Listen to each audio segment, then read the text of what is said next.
Hello students, अस्सलाम वालेकुम। मैं हूं इंजीनियर उस्मान खान और आज का जो हमारा टॉपिक है वो है क्लास 10 केमिस्ट्री का चैप्टर नंबर 9 के एक्सरसाइज के शॉर्टकट। इससे पिछले लेक्चर्स में हमने एक्सरसाइज के एमसीक्यूज करे हैं और उससे और पीछे अगर हम जाएं तो हमने इस चैप्टर के तमाम लेक्चर्स डिटेल से समझ के आ चुके हैं। अगर लेक्चर से कॉन्सेप्ट्स हैं तो एक्सरसाइज सॉल्व करना कोई बड़ी बात नहीं होती। बेसिक कॉन्सेप्ट्स आपको होने चाहिए ताकि एक्सरसाइज के जो क्वेश्चंस हैं उनके आसान आंसर्स जो मैं आपको लिखवाऊंगा आप जस्ट उनको देखेंगे और आपको वो याद हो जाएंगे। तो अब हम क्या करते हैं, इन्हीं क्वेश्चंस को बिल्कुल आसान और सिंपल वर्डिंग में पढ़ते हैं, समझते हैं और फिर याद करने की कोशिश करते हैं। तो चलते हैं क्वेश्चंस की तरफ। 5 क्वेश्चंस हैं बस, अभी छोटा सा लेक्चर होगा, मैक्सिमम भी 7-8 मिनट का, और आपको ये सारे क्वेश्चन समझ आ जाएंगे और उम्मीद है कि याद भी हो जाएंगे। पहला क्वेश्चन हमसे कहता है why does it become easier to cut an alkali metals. Alkali metals कौन से? ग्रुप ग्रुप 1 के मेटल्स। अल्कली मेटल्स को काटना इतना आसान क्यों है कि जब हम डाउन द ग्रुप जाएं, हम डाउन द ग्रुप जाएंगे तो वो कह रहा है कि जैसे ही हम डाउन द ग्रुप जा रहे होंगे तो अल्कली मेटल्स को काटना इतना आसान क्यों होता जाता है। आंसर देखते हैं, बिल्कुल simple. As we go down the group 1, अगर हम ग्रुप 1 में डाउन द ग्रुप जाएंगे, डाउन द ग्रुप का मतलब क्या है कि लिथियम, फिर हम सोडियम, फिर हम पोटेशियम, फिर हम रुबिडियम, इस तरफ इस तरह जाएंगे down the group. The size of atom increases, atom का जो साइज है वो इंक्रीज करता जाएगा। ठीक है, लेक्चर्स में हम यही बात करके आए हैं और बार बार करके आए हैं। एंड द आउटर इलेक्ट्रॉन, जो आउटर मोस्ट शेल का जो इलेक्ट्रॉन होता है वो आर हेल्ड लूजली, तो वो अपने अपने न्यूक्लियस से वो क्या कर रहा है ये, एक सेकंड को थोड़ा सही कर लूं फिर हम पढ़ते हैं। अच्छा, तो वो अपने अपने आउटर शेल के जो इलेक्ट्रॉन्स होंगे वो अपने अपने न्यूक्लियस से बहुत दूर दूर दूर होते जाएंगे। जितने ही वो दूर होते जाएंगे, इस बात का मतलब ये है कि मेटल सॉफ्ट पे सॉफ्ट होता जाएगा। ठीक है, ये जनरल रूल था और ये आपको मैंने लेक्चर नंबर 1 इसी चैप्टर का वहां पर बता के आ चुका हूँ। डिटेल से मजीद कॉन्सेप्ट अगर लेने हो तो लेक्चर नंबर 1 इस चैप्टर का आप ले सकते हो। तो आउटर इलेक्ट्रॉन लिखा हुआ है मैंने, इलेक्ट्रॉन होगा यहाँ पर क्यों, क्योंकि हम अल्कली मेटल्स की बात कर रहे हैं। अल्कली मेटल्स में आउटर मोस्ट के अंदर सिर्फ और सिर्फ एक ही इलेक्ट्रॉन होता है। तो एक जनरली बात मैंने लिखी है, इसलिए मैंने इलेक्ट्रॉन लिख दिया, क्योंकि ग्रुप 2 में जाएंगे तो आउटर मोस्ट शेल के अंदर 2 इलेक्ट्रॉन्स होंगे, 13 में जाएंगे तो 3 होंगे। तो इसलिए ना अगर हम ग्रुप 1 की स्पेसिफिकली बात करें तो सिर्फ आउटर इलेक्ट्रॉन लफ्ज आएगा, ऐसे नहीं आ सकता यहाँ पर। तो आउटर इलेक्ट्रॉन या फिर आउटर मोस्ट इलेक्ट्रॉन बोल लो आप, या फिर वैलेंस इलेक्ट्रॉन्स बोल लो आप। ठीक है, ये is all up to you कि आपने किस तरह इसको पढ़ना है। बहरहाल अब आप क्वेश्चन समझ आ गया तो हम चलते हैं क्वेश्चन नंबर 2 की तरफ। प्रिडिक्ट करें the reactivity of potassium. Potassium क्या होता है? ग्रुप 1 का मेंबर है, इसकी के सिंबल है इसका, और इसकी रिएक्टिविटी हम बताएंगे टुवर्ड्स हैलोजन। रिएक्टिविटी का जो कॉन्सेप्ट है ना वो सिंपल ही है। रिएक्टिविटी का मतलब ये होता है कि कोई भी एटम अपना आउटर मोस्ट शेल का इलेक्ट्रॉन लूज करे, किसी के साथ बॉन्ड बनाए, या फिर कोई भी एटम अपने आउटर मोस्ट शेल के अंदर इलेक्ट्रॉन को एक्सेप्ट करे और वो बॉन्ड बनाए। तो हम पोटेशियम की बात करेंगे। पोटेशियम चूंकि ग्रुप 1 में है तो इसके पास आउटर मोस्ट शेल के अंदर एक इलेक्ट्रॉन होगा, तो वो अपना एक इलेक्ट्रॉन लूज करके अपनी रिएक्टिविटी को जाहिर करेगा। अब वही कह रहा है कि पोटेशियम का ना हमने हेलोजन ग्रुप 1 का रिएक्ट करवाना है हमने हेलोजन ग्रुप 17 वाले मेंबर्स के साथ। तो उसकी अब हम देखते हैं रिएक्टिविटी क्या होगी। पोटेशियम चूंकि ग्रुप 1 का मेंबर है, इसका नाम अल्कली मेटल्स है, इसके आउटर मोस्ट शेल के अंदर एक इलेक्ट्रॉन होता है, बिल्कुल ठीक है, वही बातें बता के आ चुका हूँ। इसको लूज करना, एक इलेक्ट्रॉन लूज करना बहुत आसान है। अब ये एक इलेक्ट्रॉन लूज करके किसी और हाथ बॉन्ड बनाएगा तो फिर ये स्टेबल हो जाएगा। अब हैलोजन जैसे कि chlorine, bromine, iodine belongs to the group 17 and they need one electron to become stable। क्योंकि हैलोजेंस ग्रुप 17 के मेंबर्स हैं, इनके आउटर मोस्ट शेल के अंदर 7 इलेक्ट्रॉन्स हैं, तो स्टेबिलिटी के लिए इनको सिर्फ एक इलेक्ट्रॉन चाहिए। तो पोटेशियम इसके लिए इनको मदद फराम करेगा और एक इलेक्ट्रॉन इनको देगा ताकि वो दोनों मिलके एक कंपाउंड बना लें और स्टेबल हो जाएं। So when the potassium react with halogens, the potassium जब halogens react करेगा, it easily gives its one electron to the halogens atom। तो अपने halogen, तो ये अपना इलेक्ट्रॉन halogens atom को आराम से दे देगा। This makes the reactions very fast and highly reactive। जिससे हम कहेंगे कि रिएक्शन बहुत अच्छा हुआ और ये हाईली रिएक्टिव रिएक्शन था।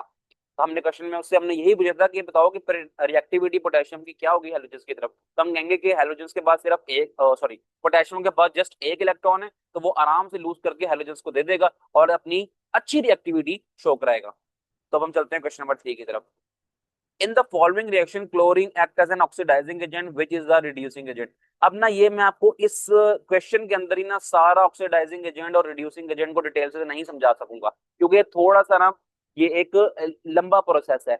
इसके लिए मैं सिर्फ और सिर्फ आपको यही सजेस्ट करूंगा कि आपने इसी चैप्टर का जो लेक्चर नंबर 2 है उसमें देख लें, उसको देख के आ जाना है। वहां पर आपको oxidising agent, reducing agent, oxidation, reduction सारे कॉन्सेप्ट अच्छे से समझ आ जाएंगे। रेफरेंस दे दूं, ये देखो बुक खोलता हूं मैं यहाँ पर अपनी, जिसमें मैं आप लोगों को पढ़ाता हूँ। और ये इसी बुक में अगर मैं ऊपर जाऊं कितना गंद मचा हुआ है, यहाँ देखो। ये लेक्चर नंबर 2 है हमारा, properties of group 17 element, lecture number 2, chapter number 9। इसमें हम ये टॉपिक पढ़ रहे थे ऑक्सीडेशन का।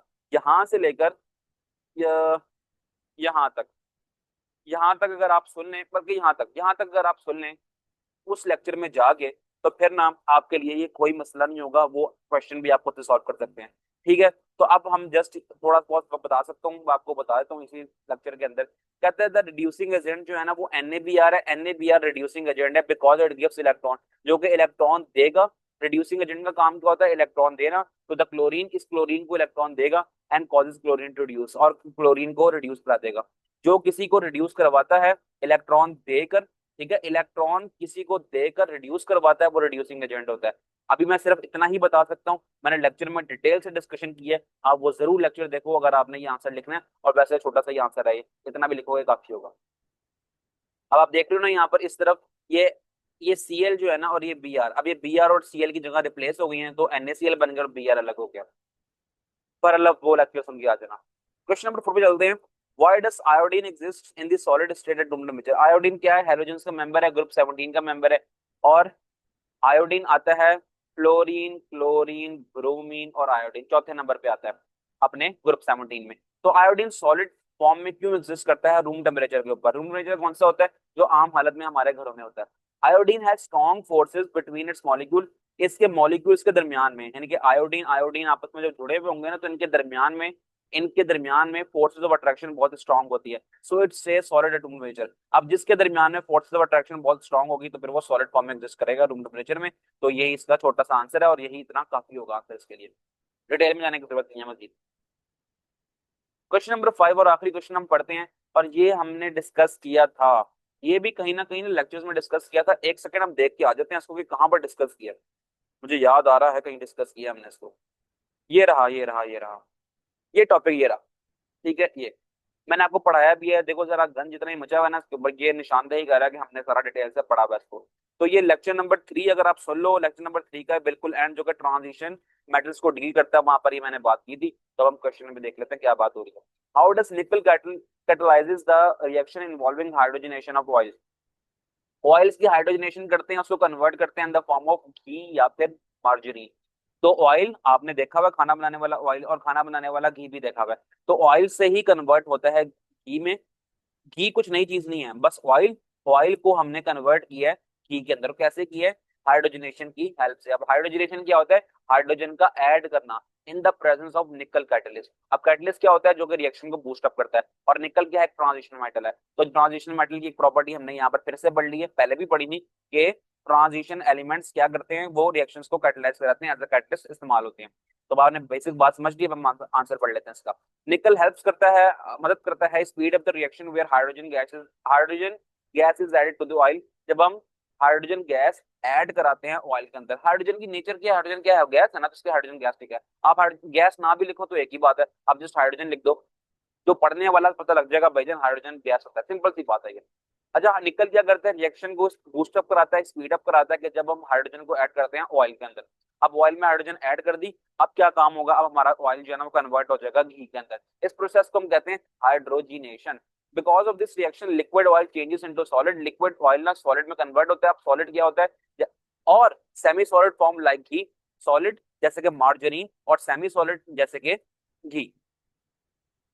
निकल makes the reaction faster but does not get used up in the reaction. अब देखो निकल एक मेटल है, वो सिर्फ और सिर्फ रिएक्शन को बूस्ट अप करवा देता है। तो कैटलिस्ट का काम ही यही होता है कि रिएक्शन को बूस्ट अप कराना। ये नहीं होना कि ना कैटलिस्ट ने जाके हमारे रिएक्टेंट्स और प्रोडक्ट्स के अंदर एड अप हो जाना, ये काम वो नहीं करता, जस्ट रिएक्शन को बूस्ट अप कराता है। तो उम्मीद करता हूँ ये आसान सा और मजे का लेक्चर आपको पसंद आया होगा। मेरी कोशिश सिर्फ और सिर्फ यही होती है कि ये जो आंसर है ना बिल्कुल आसान वर्डिंग में लिख पाऊं, ताकि हर बच्चा हर बच्चा जो कि कॉन्सेप्ट्स को इतनी जल्दी पिक भी नहीं कर पाए, वो भी इसको आसानी से याद कर ले और पेपर में पूरे पूरे नंबर ले ले। तो ठीक है, उम्मीद करता हूँ लेक्चर आपको पसंद आया होगा। अब इस वीडियो के एंड पे ना आपको इसी चैप्टर के एक्सरसाइज के एमसीक्यूज, एक्सरसाइज की कंस्ट्रक्टेड रिस्पॉन्स और ना इन्वेस्टिगेटिव क्वेश्चन शो हो रहे होंगे, और एक प्यारा सा शो हो रहा होगा सब्सक्राइब बटन। अगर अभी तक सब्सक्राइब नहीं किया चैनल को आपने, तो फिर आप क्या कह सकते हैं, चलो मैं कुछ कह भी नहीं सकता, पर आप इसको सब्सक्राइब कर लें, आपके लिए फायदा ही होगा इसका। तो मिलते हैं फिर नेक्स्ट वीडियो में। ओके जी, अल्लाह।